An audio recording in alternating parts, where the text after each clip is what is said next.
Internationalization of the Asian Football Transfer Market session. As Professor Simon Chadwick says, 21st century belongs to football 3.0, and that is the Asian era. In the last decade, we've been seeing a lot of investment coming out of Asia into Europe, especially for club acquisitions, for sponsorships, and also for broadcasting rights. We've seen some ambitious development plans being implemented in China and India. And last but not least, some major tournaments coming to Asia: Under-20 Women's World Cup in Jordan, Under-17 Men's World Cup in India, and now 2022, the World Cup coming to Qatar. This morning with our esteemed panelists, we're going to talk about another pillar of the game, and that is the transfer market, and how the growing interest in and hunger for top quality football in Asia has led to an increase in an influx of foreign players, and also try to understand what the future looks like. So to lead the conversation, our wonderful friends from Player Lens have prepared a short presentation, so we will use that as a guidance. If we look at the global transfer market, in the last 7 years, the total value of transfers have grown by 145%, almost 20% per annum, to reach $7 billion in 2018. And if we look at the share of average transaction size in that period, also increased by 65% or 9% per annum. And clubs for Asia in 2018 accounted for 6% of the global transfer volume, reaching about $392 million.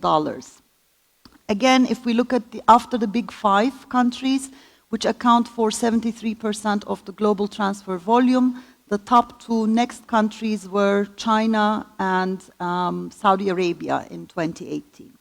So I will turn now to my dear panelists. And Pere, what do you think is the main reason behind this big growth in transfer volume in Asia?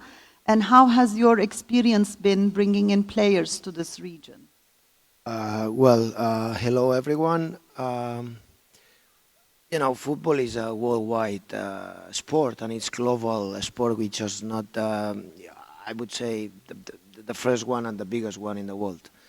And then that provokes that everyone wants to be involved in football, and of course in Asia has grown rapidly behind football because everyone is following football. Thanks to Premier League, La Liga, and the 5 major leagues, everyone in Asia is following them up. And of course in the region, in this case in Asia, all the countries want to be one of the key players basically in Asia, trying to attract good players and trying to attract good coaches, and how they can become one of like these 5 major leagues. And all the investment behind is towards to be one of the biggest place to play football and attract players and coaches. Our experience in Asia has been positive, but I think that there's a lot of space to gain and to grow. Because still, even if 400 million it's good money, still it's a lot of way to go in terms of professionalism and in terms of how to scout players, how to sign players in more on-field stages than if someone tell me what's the market and let's sign this one because someone told me that it's good. I think in Europe basically and South America and recently in MLS as well, they start signing players because what's the purpose of the player, what you need that player, what he can bring you to your club, if it's going to improve your squad. And then all of these things are more important sometimes than the money.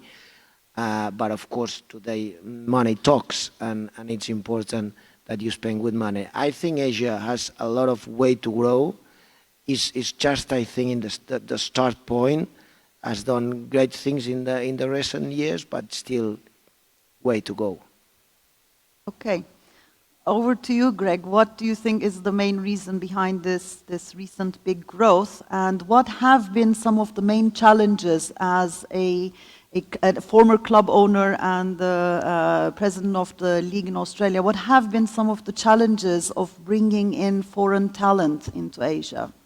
Thank you. The challenge of bringing players into Asia is that Europe has traditionally been the heartland of football, and kids grow up wanting to play in Europe, and the kids who are playing in Europe, you have to seduce them to get them away. And we can seduce them by throwing money at them, or you can seduce them by saying you will become part of a growing, developing league. You will perhaps, like many of the players that we recruited, they never leave from Adelaide. They stay in Adelaide, and they stay in Sydney, and they stay in Melbourne, and they become citizens, because Australia is a very different place to live. But that's not enough. I mean, you just can't offer people beaches and golf courses and expect them to move. What you have to do is you have to create a league where their talents can be recognised and where they can begin to be picked for international teams. And that's what happens now. And I think you'll see, particularly in the developing big leagues of Asia, which I think you have to look at China, which I think obviously they've spent much more than any other league in Asia, and Saudi Arabia. And I think the Australians, for example, if we achieve an independent league, which we will find out by the 30th of June, we've undertaken to spend 120 million extra on players, just on players, putting aside the investments in the infrastructure. So for us, we recognise that the league will only grow if you bring in quality players and players that people want to come and pay money to see, and people will pay for television subscriptions.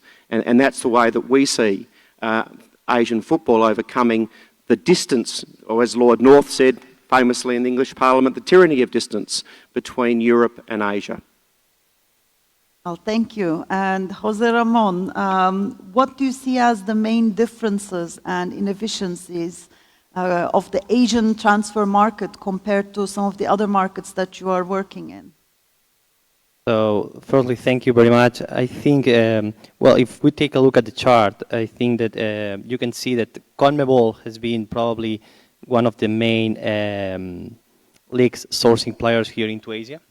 I think that we can discuss about Brazil or no or other countries, but at least numbers here are being revealed, and we can see that it can be something structural, something happening because cultural, but we think that compared to Asia, I think most of the big challenge is how to attract talented people from Europe. South America, maybe it's something easier because cultural, they are happy to come here to Asia. Even Japan, they have their own Japanese colonies where with Brazilian people speaking there, they feel very comfortable, no? But I think the big challenge here in Asia is how we are able to attract talented players, and the clubs support all these movements through the transparency and the capacity to attract this talent. Okay. Let's look at the next chart. This is the one that shows Asia's top stars. The top 10 players, their average age is 28.2 and their average value is 25 million euros. So I'll start by asking Greg, do you think the strategy of bringing in foreign talent has helped to increase interest in local leagues in Asia, helped with fan attendance, and also with the improvement in quality of the local leagues? Look, I think it's imperative to bring in good quality international players into developing leagues. I, however, in the 10 years or so that I owned Adelaide, would never have occurred to me to have spent the money that some of these clubs have spent on individual players. Like, I mean, I think Oscar's on $28 million a year. Well, good luck to him. But I think I'd rather spend 20 million amongst 10 players and have a team that's going to win everything. My teams have played against these teams. And at the end of the day, 3 players will never win you a football game. 11 players will win you a football game. And I really think that the spend that has been, we can see it, it's just huge. I don't think it's actually benefited the football, particularly in those two countries I speak of, because I think they've just focused on spending too much on too few, and they would have been better off spending that money on a wider range of good quality European players. And Pere will tell you, I'm sure he could tell you the number of good players you could get for $3 million a year, and if you had 6 of those and spent 18 million, I think that's a much better prospect in terms of football and therefore attendances and therefore viewing than spending $18 million on one player. I agree. And José Ramón, do you think Asian clubs are getting value for money? So I think that this is a very good question. No, I think that it should be asked to all the internally to all the clubs in Asia. My question could be as well, no, that is if they are signing these kind of players. This is why, because I'm sure that there is some kind of goal behind. When we were working on this chart and we were analyzing this, there is also a column in some charts that they say the agent who was working on this deal. So normally it's a very few intermediaries who are moving these players into Asia, no? So as long as the player likes it, it's good. Afterwards, in Europe, for my experience, what I've seen is that each player transfer fee is a huge investment, is a big investment for a club. I'm sure that they are working on how they get a return, a yield, how they work on that return, and how they manage that investment. No? Here in Asia, I'm sure that there is a long way to succeed, but I'm sure with all the grassroots, all the talent that they are developing, maybe at the end, on this long-term sustainability process, the Asian Football Confederation is working. I'm sure that they will be able as well to justify all these big investments. No? Thank you. And Pere, as one of the leading global intermediaries, how do you think better players from South America or Europe can be attracted or brought into Asia? What do Asian clubs need to do to find better value for money players? Here there are two main things. One, if you are a club in Asia, depends on the size of your club or depends on the pressure that you have. You have to attract players of a certain value. It means some clubs, they need to sign names just because they need to show to the supporters and the worldwide that they want to play hard. In terms of we want to be important in this football world. But as Greg said, it's not everything related to this. I think there are more important things behind all of that. And most of the clubs in Asia, they think that bringing a big name is going to solve all the problems. And normally, that's not going to happen. What it's going to happen if you really plan a good squad and a real plan behind it, which is the coach, what you want to play, which way you want to play, which kind of player you need, you can find good players for,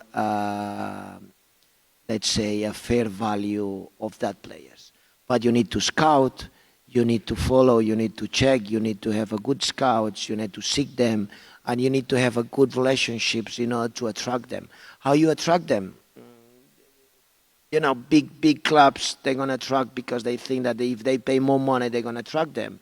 But in Asia, you can live very well. In Asia, you can eat very well. In Asia, you can hang out very well. In Asia, you can have a very good life, and you can live in a golf course, and you can train in an incredible club if the club knows and explains you exactly what is the plan behind it. Sometimes sometimes we approach the players only with the money. And I think Asia has a lot of things to attract them, not just with the money, but of course has to be a big, solid plan behind it. Players want to come and place where they can develop, where they can be shown off, where they can win titles, when they can really show to everyone that they are good players. And of course the salary is important, and of course the family is important to be safe, and of course the place where they're going to live has to be good. But in Asia, there are many places to live which are very good. I think they have a lot of skills to attract good players to come here, not just the money. And again, of course, the money, as I said in the beginning, money talks, but it's not just about this. It's about which planet's going to be behind all of this. Yeah. And then players going to come because players play everywhere. And then, as Greg also said, it's very important to attract players to come to Asia to play. And if that players can come back to Europe, that is the best study case that you can show to the world that it works. Because and then it works. Because and then you can bring players convincing that the performance of the level of the league is good and come back to Europe. That means that if you go to Asia, it doesn't mean that you're going to go a place that you're going to park yourself and you're going to finish your career. You're going to go a place that you are able to come back to the big leagues. So there are players in the world who are not only motivated by money, they look at their future development as well. It's just a matter of finding the right talent and accessing them. But I think that, players are motivated in order to win titles and to win games and to play good and to be in a place that the coach teach them to improve. This is what they motivate them. Then in the meantime, there's the money, of course. But if you don't have anything in this side, and then you have to convince by money. Yeah. But if you have everything in this side, money can be safe. Yeah. Great. Let's go on to the next slide, which is about Asia's expatriate players and their nationalities.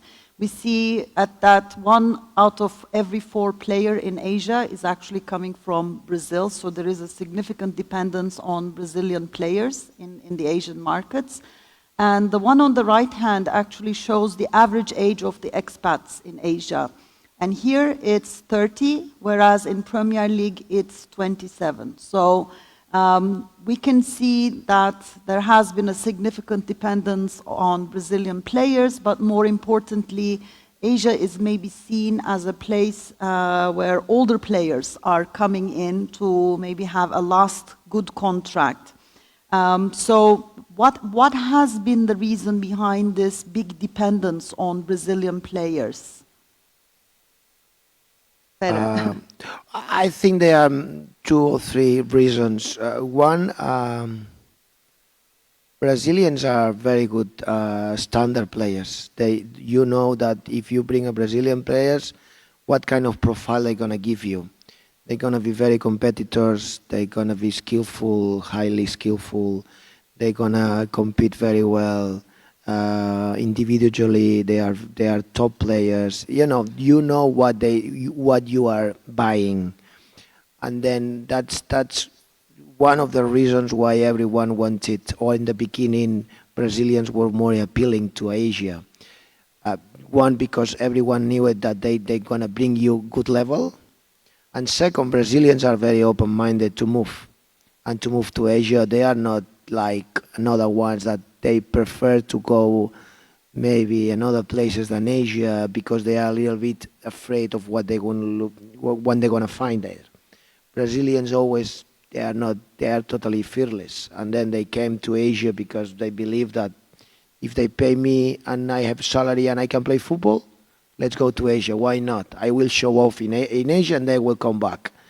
And then these 2 reasons, and the third it would be that when someone moves to another country, it's Brazilian or Uruguayan or whatever it would be, someone moves to another country in this kind, to another region like Asia, people follow that as an example. Sometimes it's like, if he works, if he has been very good for him there, why not me? And then also these 3 things, I would say, that's the reason why Brazilians come over mostly compared to another national team. But I think that now it's balancing. Greg? Thank you. I actually have a very different experience from the Australian view, and having obviously had teams in the Champions League. And I think a lot of the Brazilian players, with respect to them, are journeymen.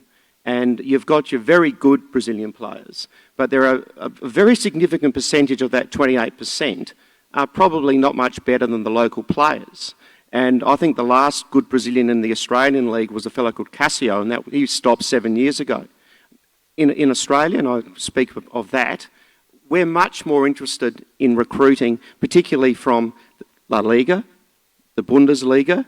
The English Premier League is very hard to actually attract players from because the money in the EPL is just crazy. But the European leagues are for us a much safer investment. And I think that, there's been a couple of good Uruguayans and a couple of good Argentines, but the Brazilians, by and by in Australia, have not succeeded. So I don't think those figures are representative across all of Asia. I think they're probably, I'm no doubt they're correct, but I think there is probably a very strong focus on the Brazilians attracted probably most in China, I would have thought. And in India, you see a lot in the Indian Premier League and the ISL, who are Brazilian as well. José Ramón?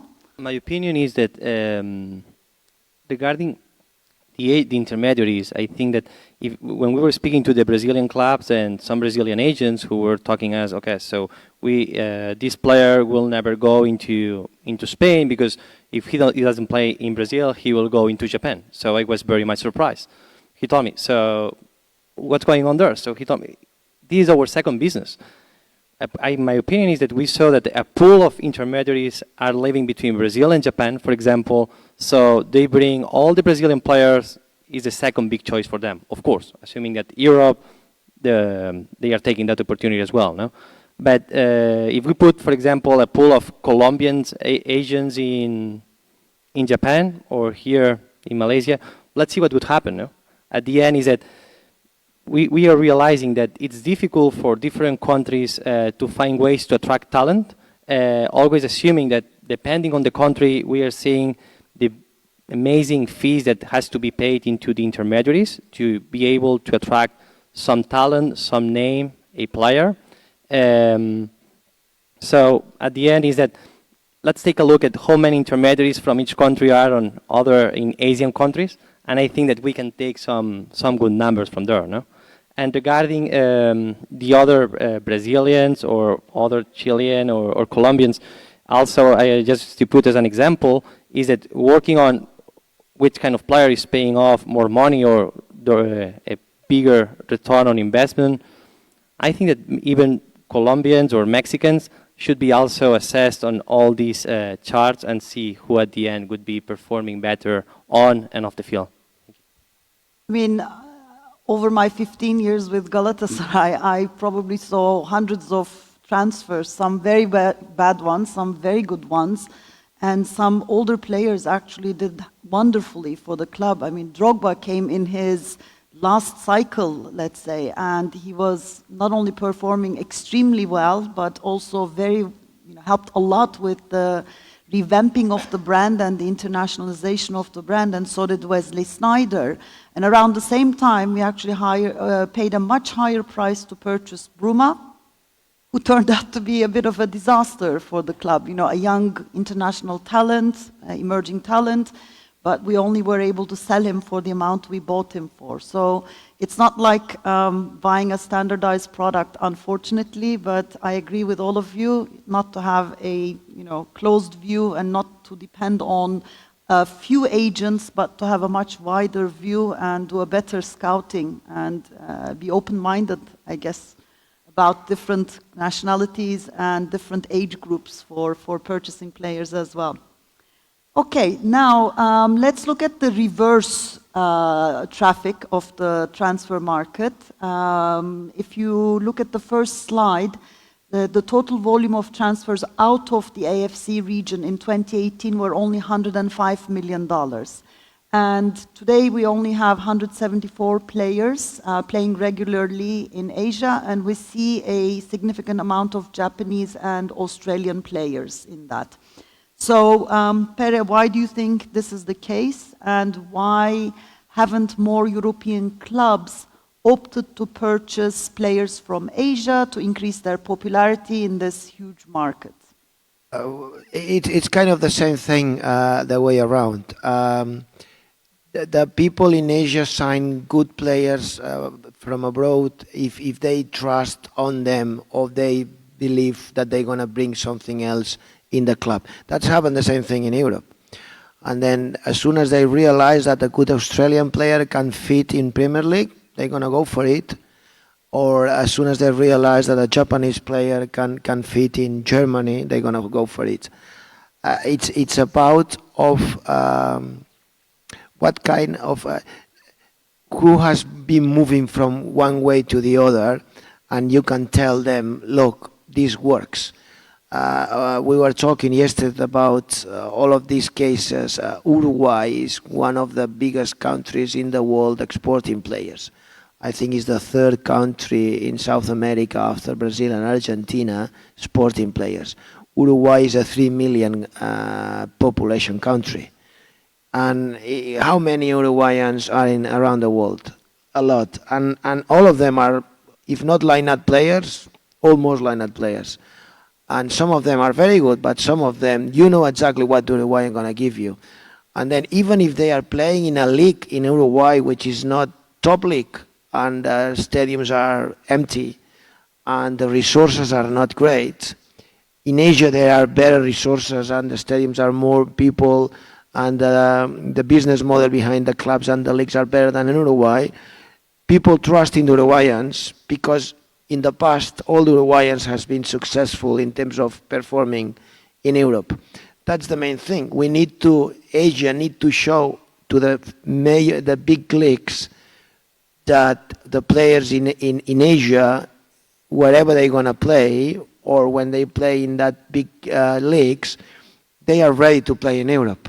And as soon as that players will go to Europe and will succeed in Europe, that we are not saying that they have to be the best ones, but they are lineup players and they're good players, that would be more European clubs that we will look at in Asia.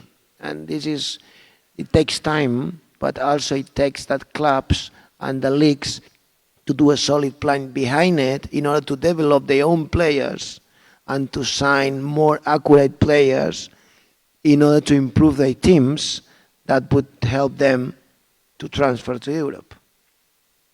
And José Ramón, how do you think more Asian players can move to Europe? So my opinion is that European clubs, well, I think that when managing a club, you have a quick and huge short-term pressure, no? You have to just to win games, be able to win titles, stay on the league, wherever is your target, no? But your scouts are looking for, depending on the structure, on the economical resources, you will be able to look for different countries in Europe, but maybe Asia needs to prove different success cases before having scouts from European clubs coming into Asia, no, to look for talent. I think that it's difficult for even for Asian intermediaries. I haven't seen too many in Europe trying to sell players from the Asian Football Confederation. No? So what we built, we can show on Player Lens is that we want to be able, to be capable to move players from Asia into Europe. So Europeans, they are not only looking for names, they are looking to, they have many on and off-field objectives. So on the field, they just need to prove that they are successful, no, in terms of performance. So that performance can come from any player who at the end is a good player on the club according to the metrics, on the big data that they are expecting, but we are capable to provide them. And it's a question that if it didn't happen, maybe it's a question of a scouts or how they have access into that talent and that content, no? Thank you. And Greg, what do you think the Asian countries and clubs need to do to produce better talent? And do you think that the 4+1 rule could help with this? Well, the first thing you have to do to produce better talent is to have better academies and better development programs. Because if you don't grow your own, you're forever going to be at the whims of, as you say, the B-grade agents who come in and pretend that they act for all these players when they don't. And you've got the quality agents like Pere and others, but they account for about 5% of the agents, to be blunt. So first thing you need to do is develop your own players. And that's certainly what we're aiming to do.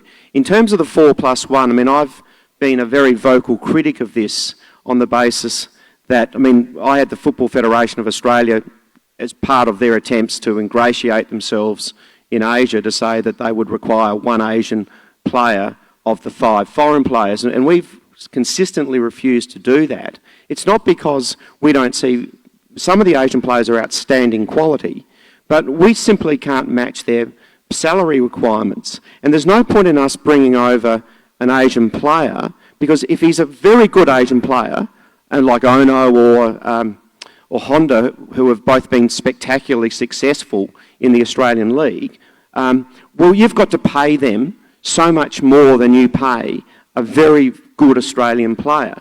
And basically, for the sort of money that, say we want to pay them $500,000-$600,000, well, the average wage in the CSL at the moment, the Chinese Super League, is $2.1 million for Chinese players. And for that, you're going to get a very competent player. But I can go onto Player Lens, and I'm sure that José, if I give him $2.1 million, he's going to give me 2 or 3 very, very good players. Or even a whole squad, maybe, you know, at 2.1 Well, there are teams that you can put a squad for 2.1 million. I mean, it's not going to win, but... You're right. I mean, we experimented with the ban on number of foreign players in Turkey about 8-10 years ago, and it only resulted in a significant unjustified increase in the salaries of the local players, because the development plan was not ready to produce the kind of talent to, you know, bring down the prices. So, okay, let's go back to, now that we set the scene, try to understand a little bit whether somebody like Player Lens is a solution to a better development in the transfer market in Asia and to help overcome some of the difficulties and the efficiencies. So very quickly, so for my experience, probably working for Real Madrid a long time, and then being able to learn about the football industry, I think that we have we said, let's try to develop something that will be global, that will be effective, that will bring transparency and efficiency into the global football transfer market. So we built Player Lens. Player Lens, we have actually, let's say, around 560 clubs working in the platform, mainly from Europe and South America, being a very also important region where all the clubs, for our experience, are very keen to use ourselves as the channel and the sourcer from their players into Europe. But we are also showing and we have experienced all the interest in South America between them. No, so now the club owners and presidents, they are realizing, and all the big money who can be saved on all intermediary fees. Saying sorry to Pere, but we just want to prove that we can be successful on a global level. Now I think that is also the turn for Asia, and what we want to be is probably one of the best platforms available in the football market, where the clubs will be able to use that also in terms of big data, understanding who are the best players, paying off their investments, their returns, understanding how they can monetize that player, the performance that will bring, understand which other comparable players in the market or in their club they are able to recruit from the platform. So these were what we built, and we just can show you an example. Thank you. Can we please have the video? Yes.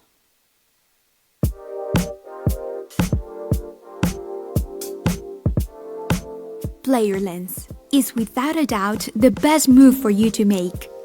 But how does it work? Open up the platform and log in with your username and password.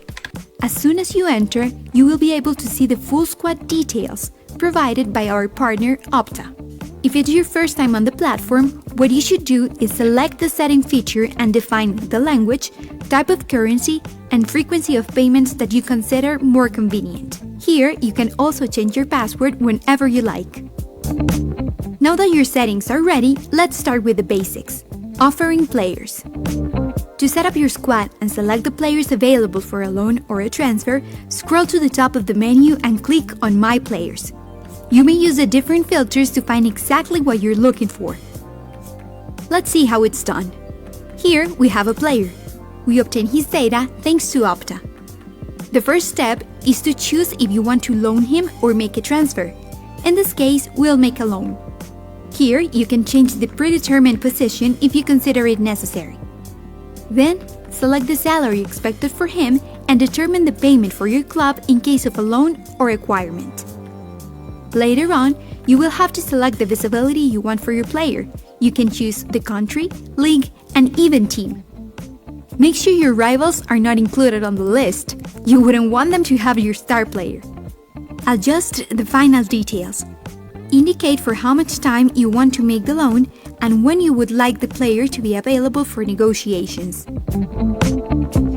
The transfer process is that simple.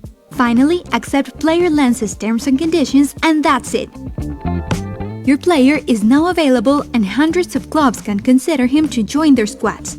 It's a direct, safe, and honest way of doing business.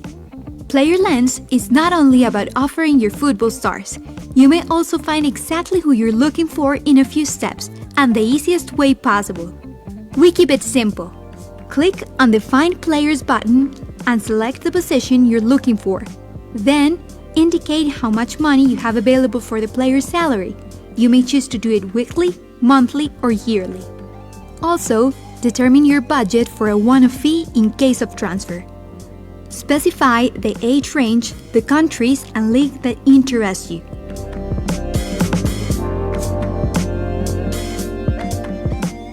Then, select whether you're looking to loan, transfer, or negotiate free agents. Press Search. Our platform lets you save your search.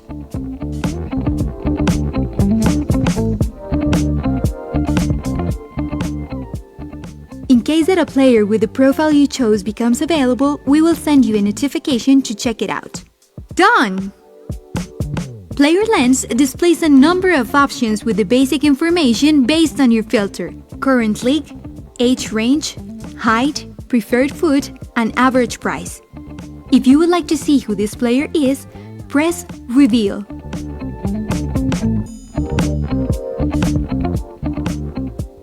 In order to know him better, press the Information option. Our platform lets you access his career data, current season performance, and in some cases, videos of the player.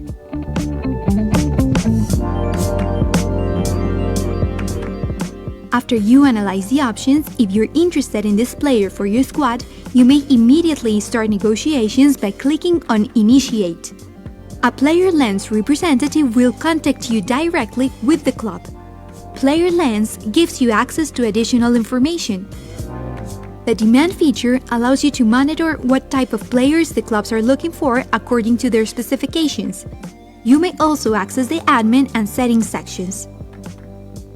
By joining our team, you can save time, money, and operations, aside from having all the data in the palm of your hand. We are efficient. We are effective. We are Player Lens. Visit our website, playerlens.com.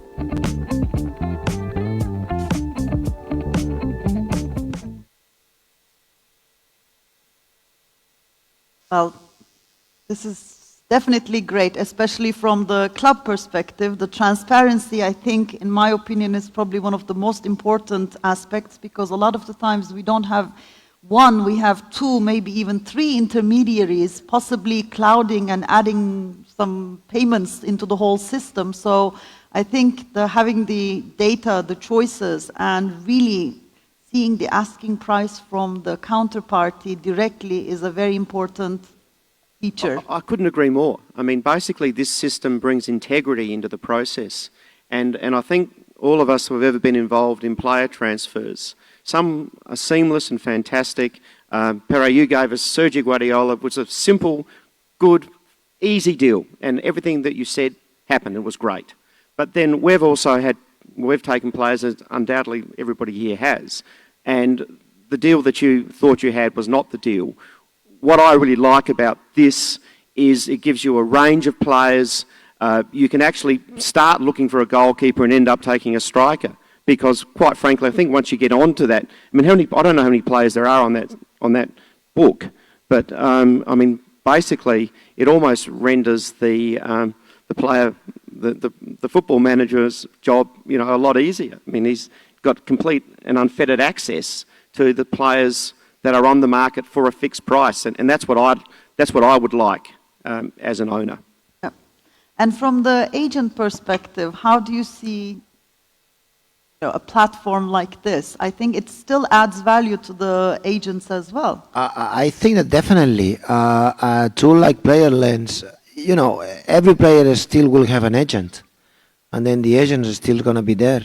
What player lens is doing is cleaning the, a little bit the market and the process.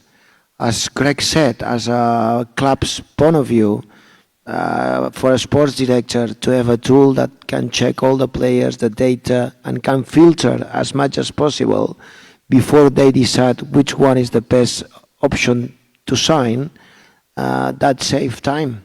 And save time, it saves money. And then as soon as they decide which player they want, that player going to have an agent.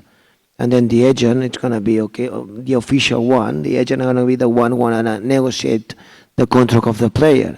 Sometimes in football, the problem is that there are too many people in the middle, and not all of them are very clean. And then that helps to clean the process. Definitely, definitely.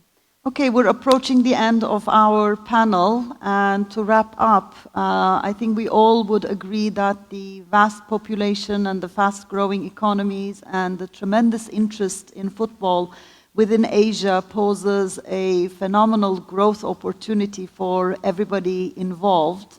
And I just would like some closing remarks from all of you, how you see the future of football in Asia. Let's start with you, José Ramón.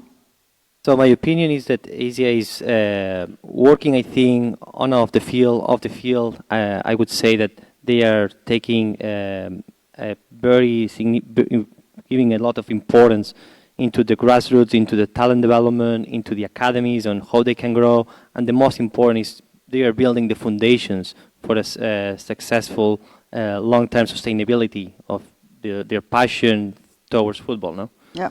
In terms on the pitch, on the football performance, I think that they are also trying to leverage on creating some kind of virtuous cycle. No? So if they create and develop the best talent available, and this is supported with players from CONMEBOL, from Europe, from the top leagues, I think it's helping into developing content, actually trying to monetize that content, bringing that content globally, exposing the players globally, and at the end also bringing, returning from their sponsors, from their licensing, and working on a significant global model for all these clubs that at the end is what we would all expect, no? To prove them they are successful, they are efficient, and they are, of course, profitable. Excellent. Pere? Basically, I think that first thing, there's a lot of way to go. Second, there's a lot of space to gain, and it's just starting. What I really see in Asia is that it can be in a huge region for football if they try to professionalize the process as much as possible. And of course, try to sign the right players in the purpose, which kind of player you need and why you need it.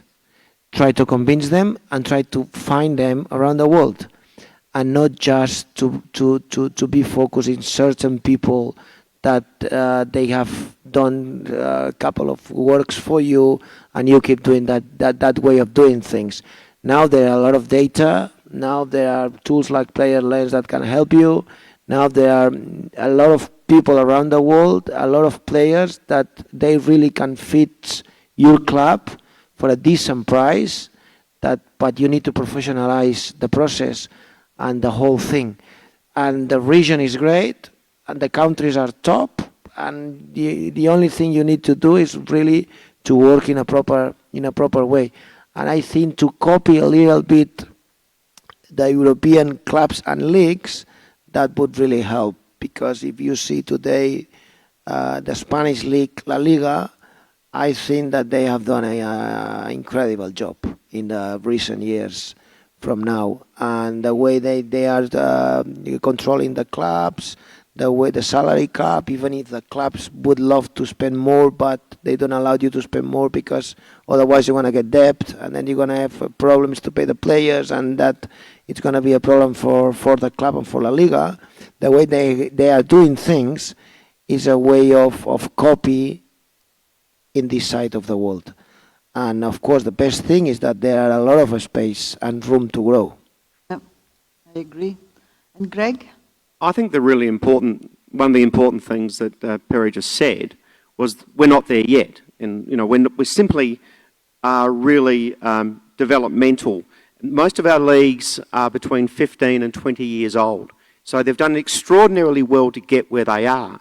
But we haven't actually tapped the true potential of the commercial opportunities that exist with the population of Asia, the almost obsessive nature of many Asian football supporters, particularly for the European leagues. So our challenge as a group in this room is to convert those people who love Arsenal or Barcelona. We've got to have them love Shandong Luang, or they've got to love Bangkok Glass, or they've got to love Sydney FC. I couldn't imagine why you would, but but when we convert, or when we turn these people who are absolutely infatuated with the game of football and make them equally interested and obsessed with our national leagues, and we're going to do that, it'll take us time.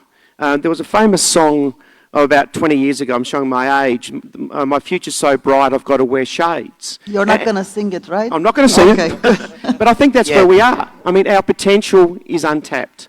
And I think that if we get the right people, particularly at club, federation level, we focus on developing our own, we then grow our own leagues, because our own leagues will feed our national teams, and the more success we have on the national stage, the more that we'll convert gradually all of those Arsenal and Barcelona supporters to our teams. And I think when we do that, I think we'll have an incredibly powerful voice in world football. Thank you, all of you. Ladies and gentlemen, the future is Asia, and thank you for coming and listening to us this morning.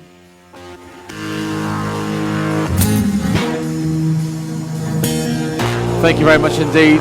Pere, muchísimas gracias. Thank you, José, Ramón, Ebru. Great job. Thank you very much.